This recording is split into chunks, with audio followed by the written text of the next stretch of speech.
Sa mahal ng bigas, dapat na raw mag-adjust ng diet ang mga Pinoy. Yan ang suhestyon ni Trade Secretary Alfredo Pascual. To adapt ourselves to it. Adapt and adjust our maybe our diet.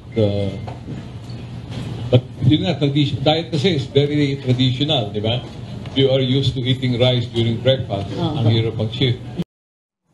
Paliwanag ng kalihim dahil mahal ang bigas, pwede naman daw humanap ng ibang alternatibo sa kanin tulad ng kamote at puting mais. Sa ginawa raw nilang eksperimento noon, napatunayang mataas ang nutritional value ng pinaghalong mais at kanin.